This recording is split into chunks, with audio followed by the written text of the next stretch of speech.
Hey folks, Jeremy is here to continue his countdown of the top 20 Power Rangers seasons of all time. Guess what? We are in the top 10. All the nonsense is cleared out. We are up to the best of the best, the cream of the crop, the stuff that doesn't quite suck, I guess we'll say. Anyway, let's just get right down to it. Let's start this countdown again. Number 10... SPD emergency. Ugh, I hate that theme. Hate it. It's so loud.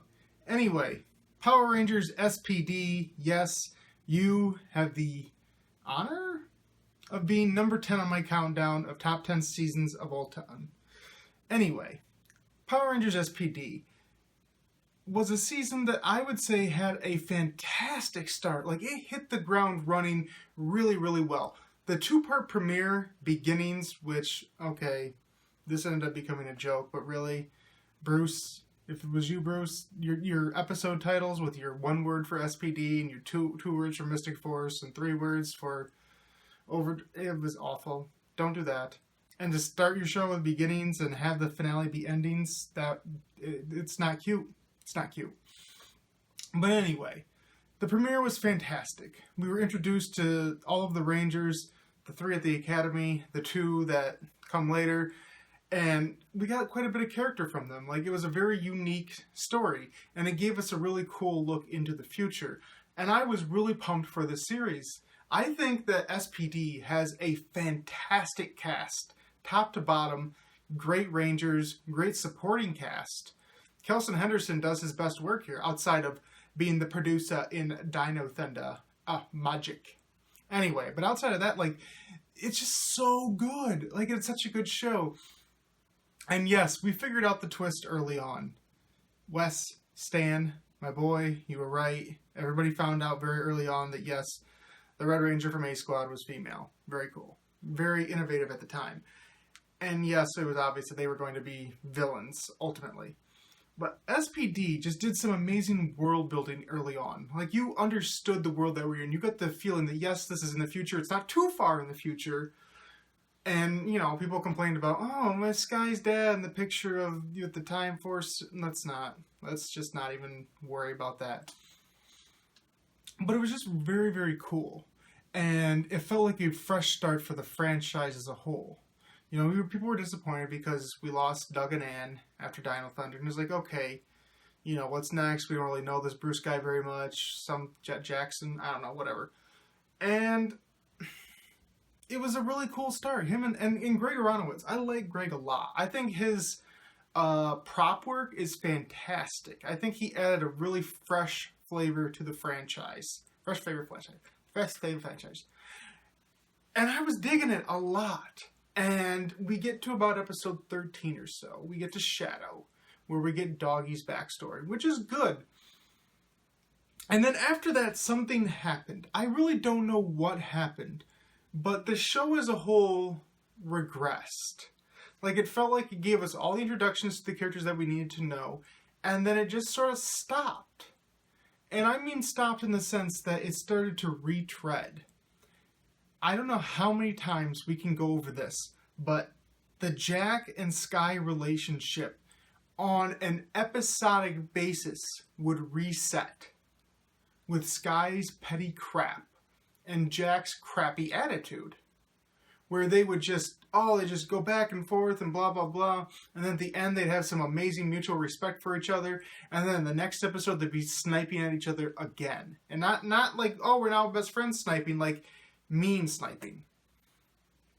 And I think that's going to be that's SPD's biggest fault, really, is that it started the trend of a lot of Bruce seasons, to be honest, and a lot of seasons, even in recent memory, where characters learn a lesson, but then the lesson isn't retained.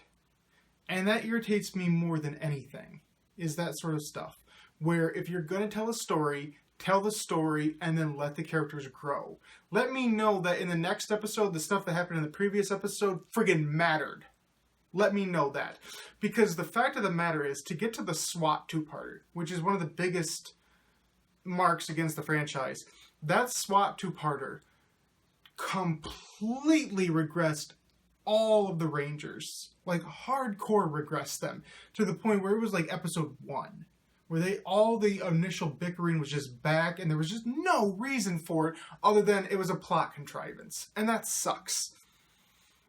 And then we get to the Dino Thunder team-ups, where, like, they just treat, like, they treat the Dino Thunder cast like they're invalids. Where, I'm sorry, but they're the ones we want to see. And that's always been my biggest pet peeve with team-ups. That as much as I wasn't the biggest fan of Reinforcements of the Future, it did handle well a bit, but you have to understand where you're coming from with this. The point of a team-up, one of the biggest points of a team-up is focus on the previous cast. We want to know what they've been doing. We want to see how they've grown. We want to integrate them into this new world. And yes, you still want to see the current team, and you want to see the two teams interact more than anything. And these team-ups didn't do that. They took the teams from, like, midpoints of their Dino Thunder universe, so we didn't really see any of that growth. And then we just have them, the SPD cast, casually tell them, like, all this amazing stuff about their future. And they spend the rest of the episode just like, oh, no, you guys sit over here. You guys sit on the bench. Or the three of us, like the second team up, where you have 3 of the SPD Rangers, just randomly 3 of them, go off and have like a 10-minute fight. Like, just by themselves with their own regular foot soldiers. Like, what is that? How is that a team up? If you're focusing so much on just a generic fight you could do in any episode. And that doesn't even go with the JDF stuff about how he didn't come back and trying to do the voice for time. Who cares? That's such a minor thing to me. It's that they had the Dino Thunder cast, they had the cool suits, they had all this stuff to work with, and they mitigated it. They didn't use it very much. It was still mostly about SPD.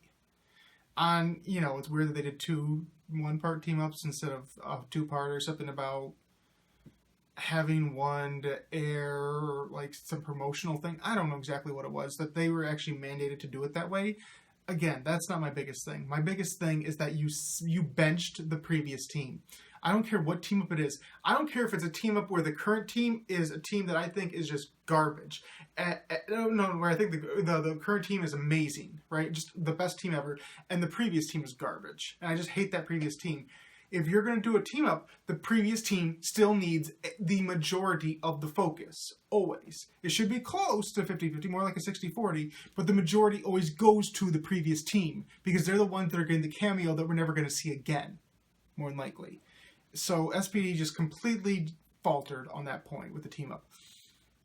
And then there's Sam. Sam, like I've talked to Bruce about this, and he's, it's all been on record where they just ran out of budget. They just had such a great scope for all these amazing things they wanted to do visually that by the time it came to a 6th Ranger, they didn't really have the budget to actually hire a physical person. So they used Ghost Rider. You remember Ghost Rider? They used Ghost Rider and a voice. And it kind of creepy that it was the little kid that like Z knew, and now he's like, I don't know, the little creepiness there. But still, like, how do you budget so poorly that you don't have a 6th Ranger? Like, I mean, I like the supporting cast, but eventually you have to realize that there's still the supporting cast, and you need to fill out your Ranger roles. And that's just another example of just poor planning on this season entirely. I want to give Bruce credit since this was his first attempt. But still, man, you gotta figure this stuff out. This is 101, This is stuff you need to know. And then the other big problem with SPD, I would say, is the villains. Like, I hate it. It doesn't matter if it's Sentai or Power Rangers. I hate the idea of the main villain at the end of the series being somebody that did little to nothing throughout the entire series. Like, you don't know if Grum is having if he's like a crazy person, who he's, if he's having visions or whatever. And you find out the whole time that, it's just some giant brain that's been chilling there. Omni. Like, I'm sorry, but that's anticlimactic as hell. It just is. It's just not good writing. And Grum himself, like, he was just so non-threatening. At times he would be like season 2 and 3 Lord Zed, where he was just completely neutered by a friggin' small child. And they just couldn't figure out what they wanted to do with him. On one hand, he was like, oh, I've kidnapped your wife, and oh, I'm so super evil, and all these blah, blah, blah. And then the next hand, I'm having ATV fights with you. Cool. And your big egregious thing is you cut off my horn. Oh no, my horn. It's just very inconsistent. And that's the problem with SPD in general, is that it's so inconsistent. And then sometimes it's just painful. The fact that it takes till the very end of the series for them to all sit around and finally go, oh, maybe we should figure out all these things that the bad guys stole. Maybe we should actually think about them and if they have anything in common. Like, it takes the flashback episode, like, and then you have your biggest revelation in the flashback episode. Not to mention Jack. Oh, let's get on Jack. This idiot, who started out the series being so, like, scattershot and abusive of his powers, who spends supposedly the whole season becoming a better leader, leader of men, just understanding his role and his responsibility. And then, like, the crux of the finale is, ooh, I found me a blonde white girl. Uh-oh, I'm just gonna shirk all my responsibility and then start giving crap to my boss. Like, where does that come from? Why do you completely regress for the finale? How is that your big conflict? And that's your way to get Jack off the team in the finale, to have him go and let Sky fulfill his dream of being the Red Ranger, blah, blah, blah. Like, the way you do that is by having the current Red Ranger just become a complete idiot that doesn't even seem worthy of being a Ranger anymore with the way he's... I mean, yeah, woohoo, you're spending your time with her, not always on the beach, sometimes on the beach, but then you're also doing, like, things helping people and blah, blah, blah. But I don't care. This is the finale. You just spent time realizing, like, this is the end game. The bad guys are going to make the big attack. They're going to come after us. This is all hands on deck, and that's when you're going to get distracted and start throwing hissy fits. It's so illogical. It's just a dumb idea that really undercuts the Jack character. I feel bad for Brandon J. McLaren that's the way they decide to go with the character at the end. Because when he leaves the team, I'm like, good, leave the team. You don't deserve to be on the team. And of course, there's other things, like the fact that they promote the guys but not the girls in the end. That's nice. Gotcha. But yeah, so SPD for me is a series that, like, I really did enjoy it for a while. Like, I think the beginning is very, very solid. I really like a lot of the characters. I love the visuals. I think there was so much great stuff there. It did squander some potential, like, say, a Time Force, but it didn't completely squander it as much. And say what you will, at least it gave all of the characters some focus. Like, they were all, at least the 5 main Rangers are very clearly defined. There's a lot of good stuff with Doggy and Cat and even Boom. So, and even Piggy. Like, he's just a dumb comic character. Like, he has some really good moments. So, SPD is a series that, when it achieved well. When it faltered hard. It's a very good series, but it's also a series that you need to temper your expectations from early on. You need to realize that it just doesn't keep getting better and better and better.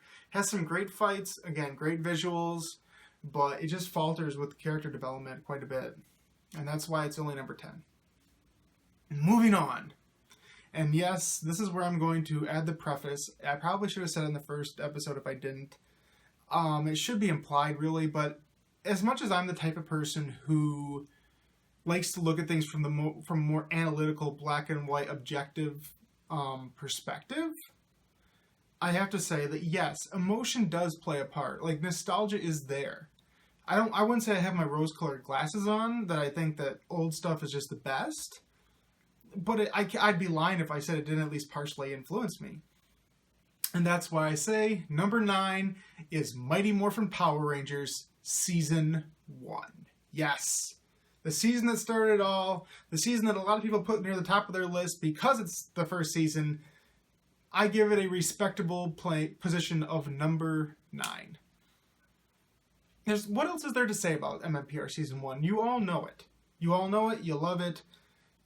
It's a very episodic season, yes. Admittedly. There are very few multi-parters, and when they are there, some of them do drag a little bit, but And there's Green with Evil. Everybody talks about Green with Evil, which, don't get me wrong, people in this community know I do not like the character of Tommy. I've never liked the character of Tommy. I like him more in Dino Thunder, but overall, I don't think he's worth the hype. I genuinely feel that any actor that was given the role of the 6th Ranger, the guy who comes in with the fancy armor, with the giant Zord on his own that's the size of a Megazord, that basically can go 5-on-1 and it's cool. I feel like almost any actor in that role could have pulled it off and could have been loved by the fans. Like, if you put Austin in there, even if you put David in there, it doesn't really matter. Whoever came in last and filled that role, I think would become the so-called icon of the franchise, which don't even get me involved in that. However, Green with Evil, as fun as it is, as groundbreaking as it is was at the time that it first aired, is too long. It's too long. It's 5 parts. It should be 3 parts. That's what it should be. When Tommy has to spend so much time like stuck in the green dimension practicing, or when he has to go back to the command center to re-screw things up, that's killing time.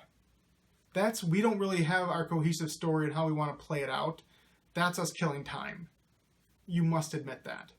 And the fact that Tommy gets this magic spell broken on him and, we're all cool, we're 6, working together. Here's a montage of us posing and stuff. And just randomly making the Dragonzord in battle mode, blah, blah, blah.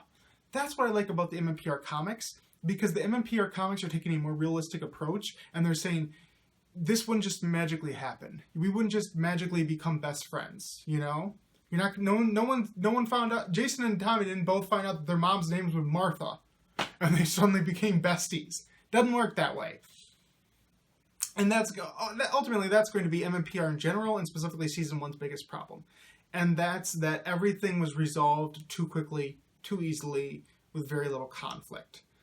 The team as a whole, when this was a very simplistic show, when everybody just filled out archetypes, was very much, every week one Ranger has a problem. Rita notices this. She capitalizes on the problem. The person works through it, either through breaking a spell, or determination, or heart of the cards, or whatever.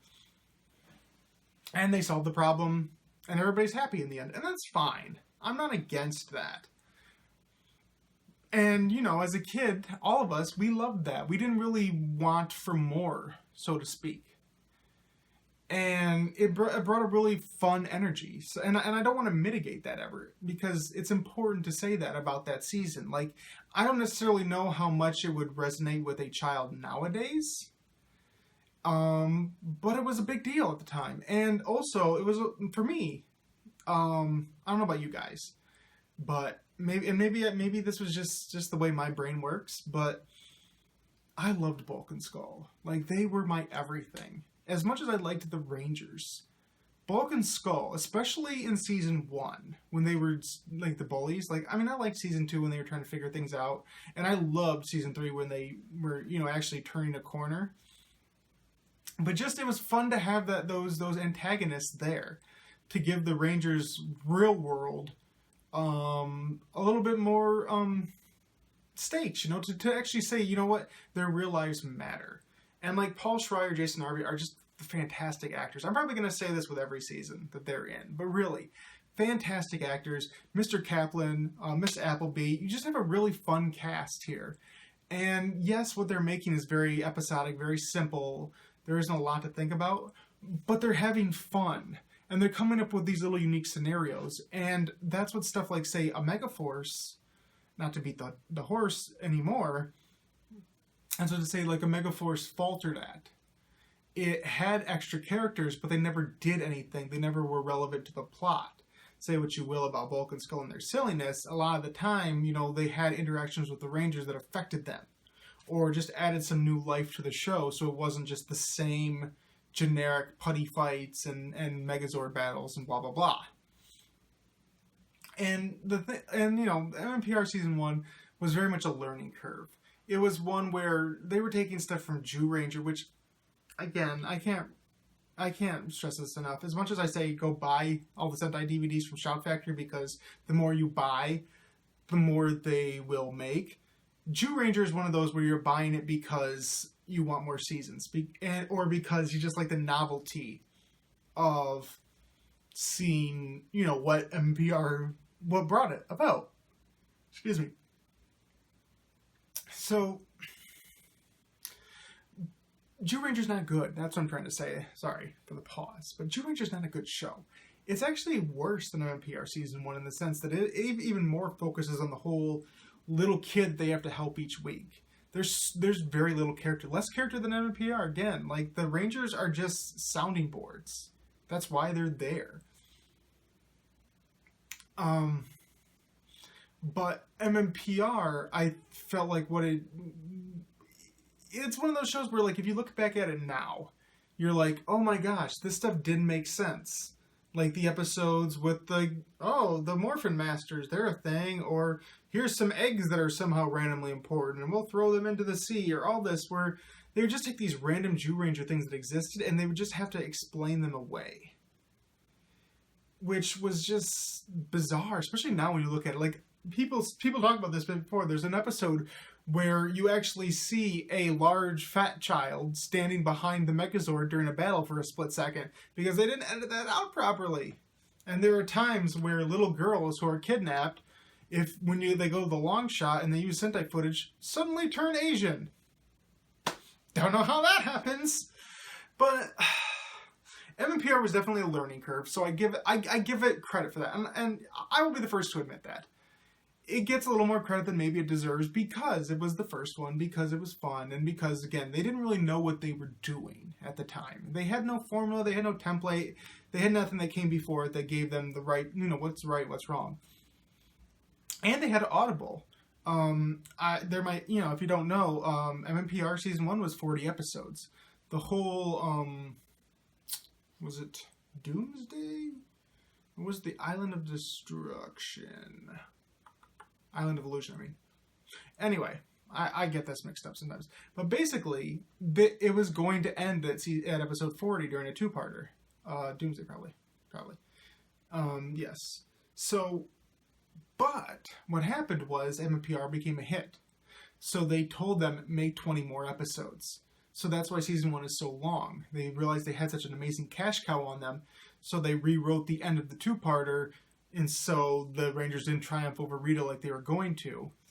And that's why you'll find out in a lot of the last few episodes, you'll be like, haven't the Rangers already fought this monster? Or haven't we seen some of this footage? Or, boy, this episode has a lot more, unmorphed stuff. Because they were killing time. They were trying to make episodes out of nowhere. There's more episodes of MMPR Season 1 than there is of the source material Jew Ranger, and you know that there's some stuff they couldn't even use because it was just too Japanese, according to them, or whatever. What is too Japanese? So, that's MMPR Season 1 for me. I'm sorry, I'm getting, my thoughts are a little jumbled on this one, because there isn't a whole lot to say about MMPR Season 1 that hasn't been said. That it's such a season that's so much of the feels, as they say online, where it's like, I love this because it was the first one. Because when I think Power Rangers, I think of these 6 people in these suits with this mecha and all that stuff. And it's a fine series, it has good moments. It really, really does. And it's just pure fun. I don't really look at it as much from a character standpoint or from a plot standpoint because a lot of it's not there. It's one of those series where it's really just like, kind of just turn off your brain and enjoy it. Just enjoy the fact that it has a lot more practical fights. It has a lot more, just doing whatever they want to be honest, It's just it's just fun. And that's kind of why I ended up, when I was looking at MPR Season 1, I'm like, where am I going to put this on my list? I was having trouble. I was like, I like it. I really, really do. But from a technical standpoint, it's not great. So that's why ultimately I decided to put it somewhere in the middle, towards the front end, but somewhere pretty firmly in the middle. Because, it's very much an emotional season. You either were there at the time and you love it, despite all of its flaws, or you have to look at it completely objectively and say, like, you know what, it's not the greatest. It didn't squander potential because it didn't really have a lot of it, It didn't really go in deep with any of that stuff. It was just fun and mindless, and sometimes that's what you want. So, that's where, call me a hypocrite if you want, but that's where I put MMPR Season 1 on my list. The feels again, as they say. Anyway, that is going to be my list for today. We are going to stop there. 8 more seasons to count down. I will be back with that very soon. I hope you've been enjoying these videos. Hope you've been watching all my other videos. I will have some more Zyuohger cubes or whatever, or some nonsense to review soon, so pray for me. But yes, like this video if you like it. Comment on the video if you have something interesting to say. You want to discuss the seasons with me, maybe get a little more in depth on this stuff. I'm always open to fun comments to talk back and forth. Subscribe to this channel if you haven't subscribed to it before. I really, really appreciate all the subscribers. Share this video with anybody that you think might enjoy going through the countdown of the seasons with me. And that will be it. I will see you again with another video. Rest in peace, Muhammad Ali, the greatest.